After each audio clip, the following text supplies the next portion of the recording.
Hi guys, welcome back to the Forgetful Scholar, and I'm Jessica, so let's get into it.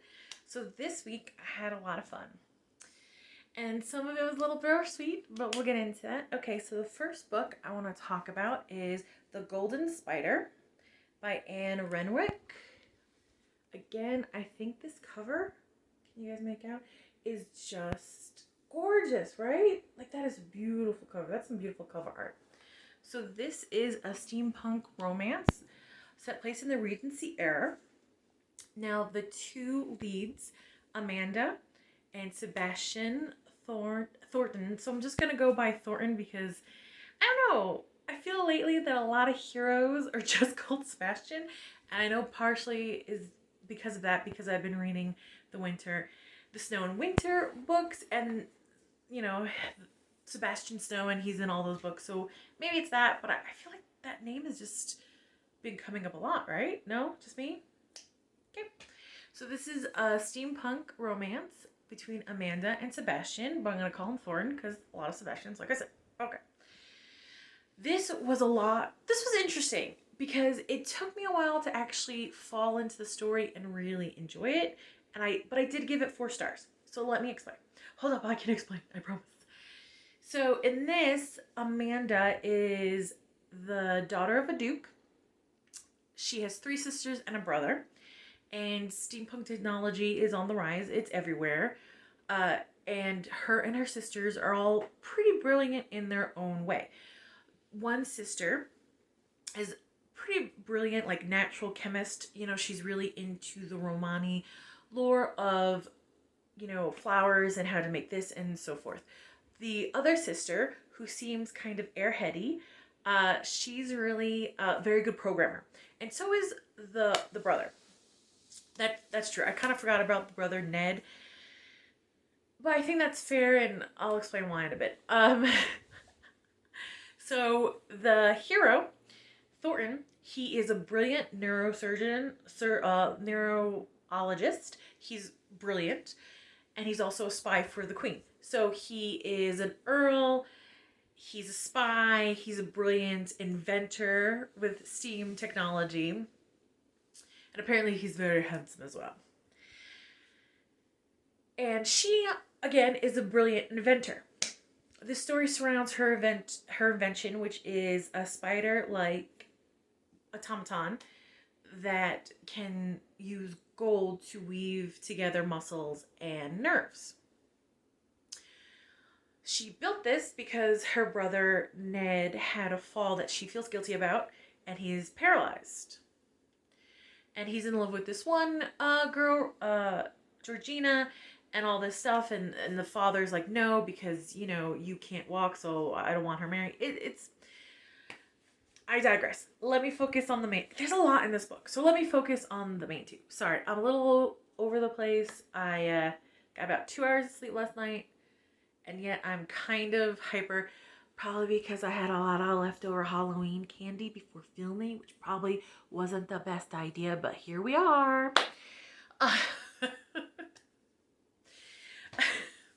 Gosh. Okay. The one thing that I felt kind of dragged in this book is that because the 2 heroes are brilliant inventors, there was a lot of in-depth terminology.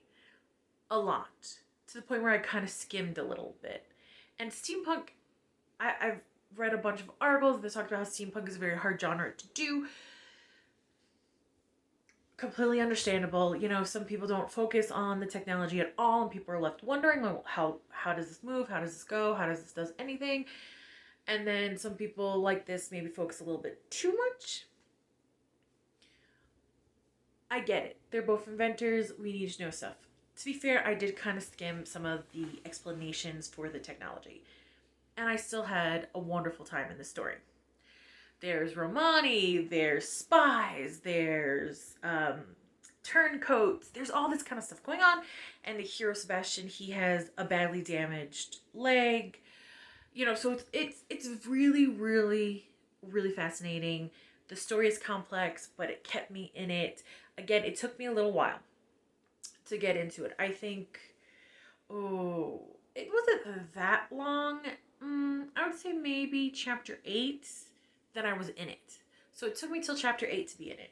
And it's realistically, realistically, that's not that long, right? Right? I've given books till page 200 and I hadn't been into it. So I don't think chapter 8's too bad. I did really like Amanda. I really, really did. And I like how at one point she's like, well, what's more important, my brother walking again or my pride? And she's like, well, at this moment, kind of my pride, but no, I can't think like that. So she just felt a little realistic in this amazing steampunk kind of universe. So I really enjoyed that. The brother Ned is a tool. I'm sorry, he's a selfish tool. I did not like him at all, and I tried to feel bad for him because, oh man, that sucks. He has these kind of steam braces that help him walk. That has to suck. That's horrible. But he's really not very likable. And I think the writer might have known that because at one point she wrote a line that was like, okay, yes, that makes sense. And now I don't actively hate Ned. I'm just happy to ignore him. So the line was, he can't see past his own problems. And I was like, fair. Thank you for putting that in. I no longer despise him. I will just ignore him. The ending of the kind of espionage-esque was a very satisfying ending. The ending for the romance was super sweet and satisfying. I really, really liked it. And it had a feel of two equals coming together, which was really, really nice in, a historical romance. So that was a really nice change. This seems to be a huge series, and the second book seems to be about the more vapid-seeming sister Olivia. I am going to read it. I'm interested. I want to know how this writer kind of makes Olivia more than what we seem. I'm into it. It's interesting. I liked it. 4 stars. And the best part, this part I actually really just lit up. Just the casual use of Kraken's chef's kiss. I really enjoyed that. I don't know. You know what? I obviously have a very weird sense of humor. That's just the way it is. Don't worry about it. Now, another book I read is by Gail. Caggier. Here we go. Fairy Debt. Isn't this pretty too? This is a really pretty cover. I've really been liking these covers of hers lately, right? That's really pretty. So this is a novella. It's very, very short. It's like 20 pages. It was 99 cents. I wasn't too up in arms about that because 99 cents. Can you tell I haven't let it go about the Meet Cute Parasol Protocol book that was like a full $4 for like 20 pages? Can you tell I'm still holding on to that? Can you tell I can't let things go? Because I really can't. And I'm not going to work on it. It's just what it is. Whatever. So this was really sweet. And it's kind of marketed as like a middle school fairy tale. I think it would even be younger. I have a 7-year-old niece who I absolutely adore. I would read this to her for a bedtime story. It's really sweet. And it is a fairy tale, like a little remaking fairy tale. Very Disney fairy tale, not folklore or grim fairy tale. It's very wholesome. And it centers around this adorable little fairy named, she's called Cups. And she has to get her wings. And her mother passed away before her mother could pay her debt. So that's what's stopping her wings from growing. And she can't have full access to her magic. So she needs to make a ring. So she goes to the king that saved her mother's life to try secretly to repay the debt. And what I liked about the story is very short, it's very sweet, is that it kind of just like a friendship between the fairy and the princess, who the princess name is Goop. It's very, very sweet, very fast. And of course, this is Gail Carringer, so the main character was quirky, she was sarcastic, she was funny. Would I love a series with this fairy as the main protagonist? Yes. Would I read the hell out of it? Yes. Yes, I would. The only reason I gave this 3 stars is because, obviously it's a short story. You don't get into the meat of the world. It was very youthful and it was very cute. The last paragraph, I will say, it made me go, ha! So out loud, so loudly that I kind of startled my dog a little bit. So I really did enjoy that little, I don't know, little treat for maybe the adult reading the story to the kid. And again, it is marketed as a middle school fairy tale. I think it could go younger. I think middle school, they'll probably get a little bit more of Cup's sarcastic thoughts here and there, but there wasn't too much of that, especially for this writer. There wasn't a lot of that. It was very, very sweet. So this is 3 stars. Again, I'm not going to reread it. I'm not going to, anything like that. But if it was a full book, it would probably be a lot more. But I would love to, this would be a great story to read my niece at night. I really think so. Okay, so the next book. Psychic Detective Shadow. Ooh, can we get that? Shadows Deceive. Can we get that? By s.c.wynne. I don't know if we can. Is this annoying? Is this bothering you? Is this? I'll stop. Oh. Okay. This is the 3rd book with Liam and Thompson. The 2nd book I didn't like all that much. This one, 4 stars. I really liked it. I really did. So Liam and Thompson are going to Thompson's family that live in Big Bear. So you get a little scenery change.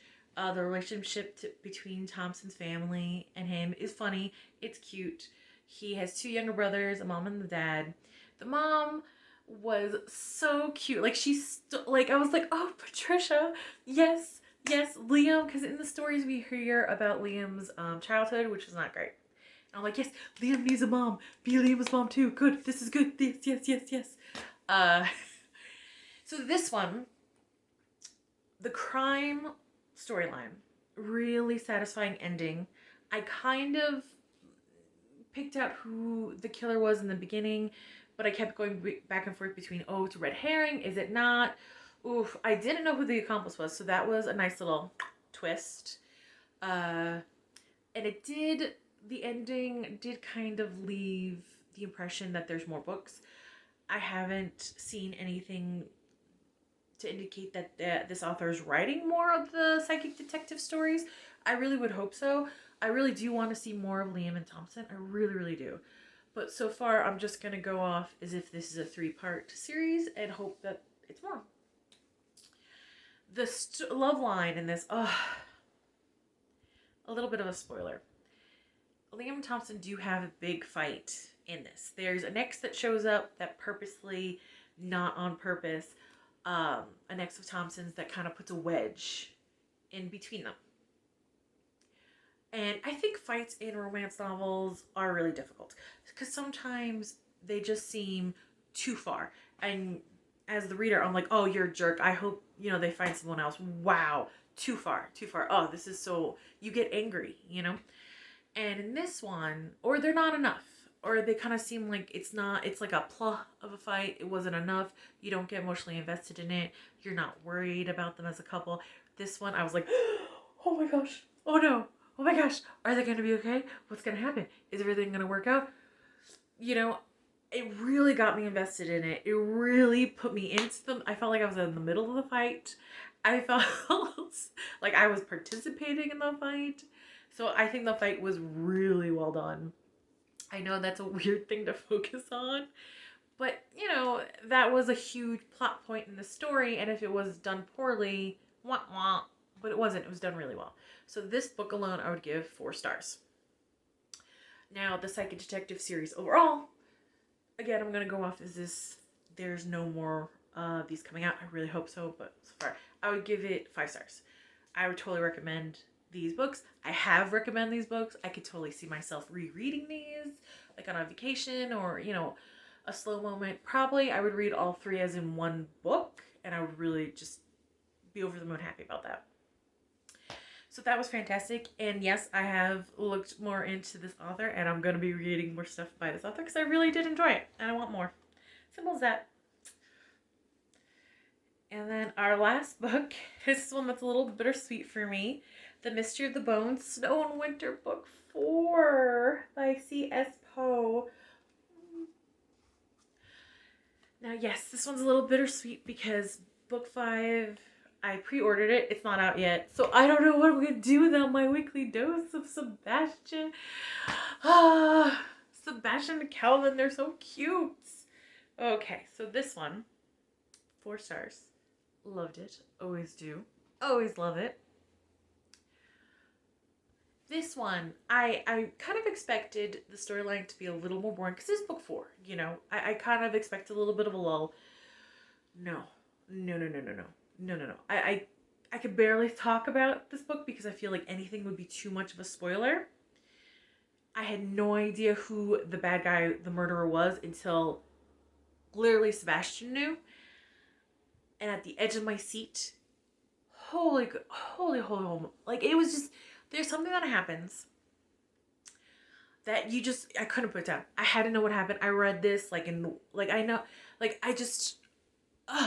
was so good. I was so excited. I was so anxious. I needed to know what happens in the end. I needed to know that it has a happy ending. And yes, it does. It's okay. Sebastian and Calvin's love line has a very wonderful, beautiful ending.